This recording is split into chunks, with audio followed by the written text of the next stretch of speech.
लक्ष्मी जी 4 बहन भाई, दरिद्रता उसको कहते ज्येष्ठा देवी, फिर लक्ष्मी, फिर दाता, फिर विदाता, ऐसे लक्ष्मी 4 बहन भाई।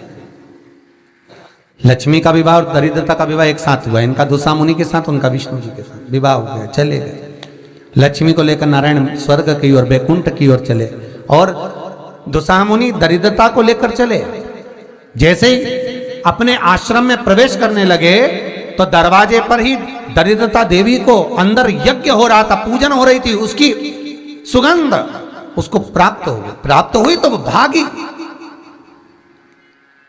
1 मिनट ना रुकी और दौड़ कर गई और पीपल के वृक्ष के नीचे बैठ गई दरिद्रता देवी। जब पीपल के पेड़ के नीचे दरिद्रता बैठ गई, दुसा मुनि ने कहा चलती क्यों नहीं हो अंदर, मैं नहीं जा सकती, पहले यज्ञ बंद करवाओ,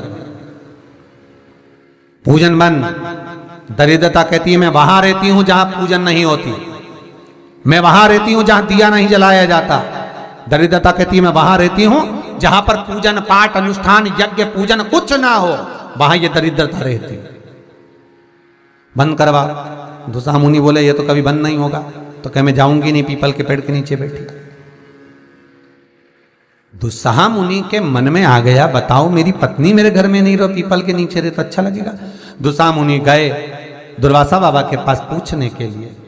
इतने में लक्ष्मी जी नारायण से बोली, प्रभु मेरी बहन से मिले बहुत दिन हो गए, चलो जरा मिलकर आए।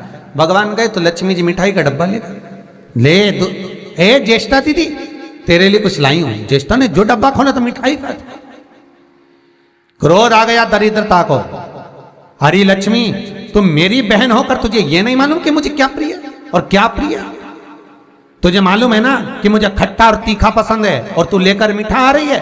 फेंक दिया मिठाई का डब्बा, मेरे लिए खट्टा और तीखा लेकर आना था। लक्ष्मी जी बोली जी जी अब तेरी शादी हो गई, मैं समझी कि तब तो मीठा खाएगी, अब क्या मालूम था कि अभी भी खट्टा और तीखा खाएगी। फेंक दी।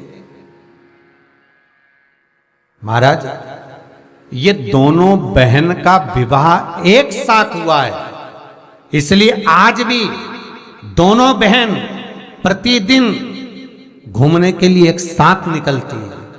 और हमारा शिव महापुराण का चरित्र, विष्णु पुराण का चरित्र, स्कंद पुराण का चरित्र कथा कहती है कि दरिद्रता हमारे घर में प्रवेश ना करे, इसलिए दरवाजे पर नींबू और मिर्ची को टांगा जाता है, जिससे दरिद्रता देवी बाहर की बाहर खाकर चली जाती है, और मिठाई का डब्बा अंदर रखा जाता है, जिससे लक्ष्मी अंदर प्रवेश कर जाती है।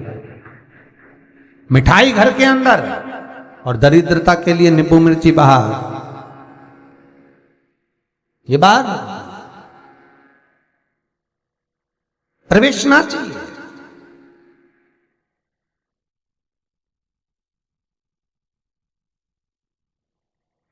ये अंदर नहीं आना चाहिए, दरिद्रता बाहर रहे, बाहर। भगवान विष्णु कहते हैं दरिद्रता। आज शनिवार का दिन है, जिस दिन तुमने हमारा लक्ष्मी के साथ दर्शन किया है इस पीपल के पेड़ के नीचे। जो शनिवार के दिन पीपल के वृक्ष के नीचे दिया लगाता है, पूजन करता है, उसको लक्ष्मी प्राप्त होगी। सोमवार, मंगलवार, बुधवार, गुरुवार, शुक्रवार, शनिवार, ये सारे वार हम पीपल के वृक्ष के नीचे लक्ष्मी के साथ विराजमान होंगे। दरिद्रता बोली वाह नारायण वाह, मेरे दरवाजे पर आए और कहते हो कि मैं लक्ष्मी के साथ विराजमान होऊंगा। नारायण आप भले 7 दिन में निवास करो, मना नहीं है, पर एक दिन ये पीपल के वृक्ष में मेरा वासा होगा, और वो रविवार का दिन होगा।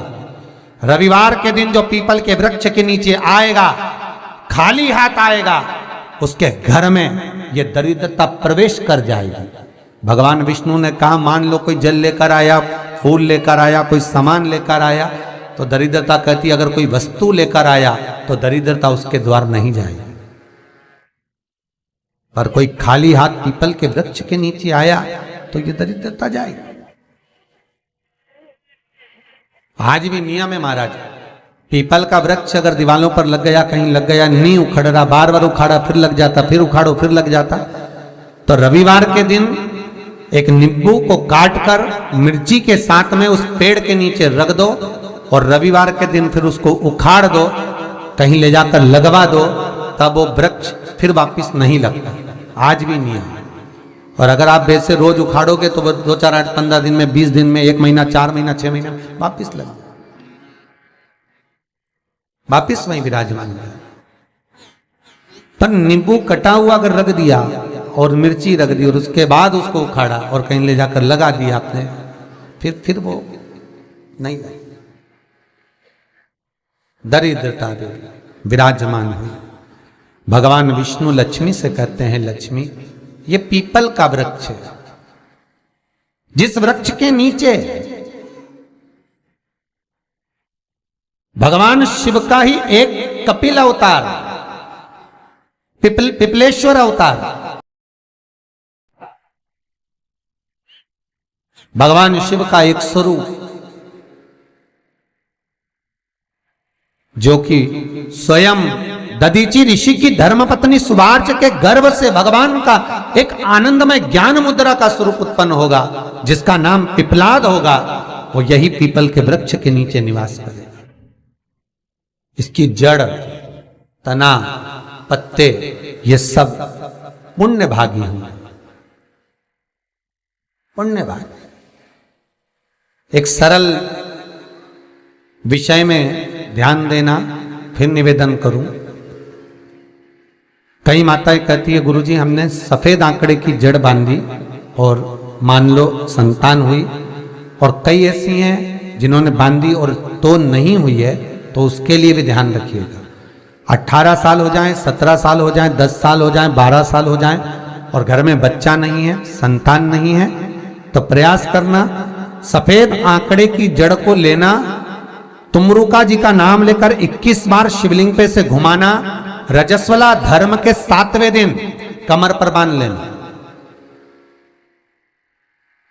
और उसी दिन से एक पीपल का पत्ता मंगवाना, शंकर भगवान पर चढ़वाना और पीपल के पत्ते को गौ माता के दूध में उसको उकलवाना। ठीक है, उकलवाकर ठंडा करवाकर पत्ते को बाहर ठंडा करने में डाल देना। दूध जब ठंडा हो जाए, हथेली पर उस गिलास को रखना और भगवान शिव का तुमरुका जी का नाम लेकर उसको पीना चालू कर देना। लगभग 8 दिन 15 दिन उस दूध का पान कर कर फिर विश्राम करें।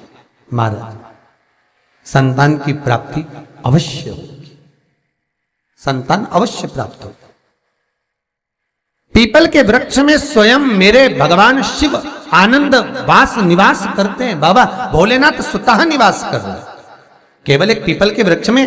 कितना सुंदर लिखा पद्म पुराण में कि 52,000 ब्राह्मण का एक साथ निवास पीपल के वृक्ष में होता है, एक साथ निवास। 52,000 ब्राह्मण का एक साथ निवास पीपल के वृक्ष में है।